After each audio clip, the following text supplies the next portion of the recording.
Coming closer to home, election observers say that the Lesotho elections were reasonably free and fair, but they are unanimous that overlapping roles of the army and the police should be clarified for the separation of powers and to make the army accountable to civilian authority. The Electoral Commission in Lesotho expressed shock that soldiers had been deployed to polling stations on Saturday, contrary to earlier undertakings that the army would only transport voting materials to hard-to-reach areas. Observers have commended the IEC for a job well done and declared the elections reasonably free, fair and credible. But they all agree that Saturday's deployment of the army raised fears. That the military would influence the conduct of the election and perhaps not even accept the outcomes. However, the mission has been assured by the Strategic High Command of the Lesotho Defense Forces that they will support whatever party wins the 3rd of June elections, and that the Defense Forces will operate within the confines of the law as provided for in the Constitution. The lack of clear constitutionally designated commander-in-chief of the armed forces in Lesotho have contributed to the real or perceived politicization of the security sector, which has resulted in deep mistrust on the role of the military in the electoral process.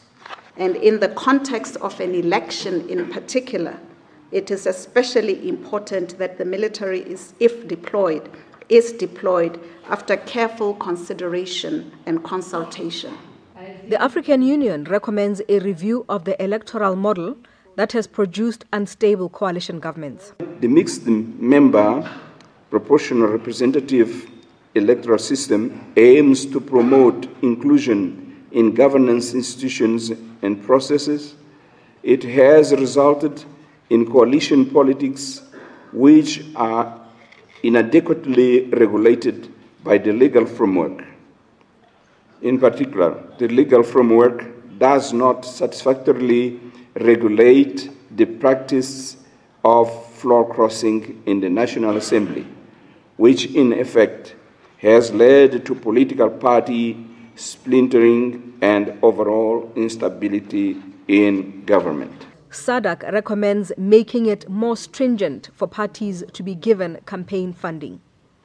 All registered political parties and the independent candidates participating in an election are entitled to campaign funding for election purposes under Section 70 of the National Assembly Electoral Act.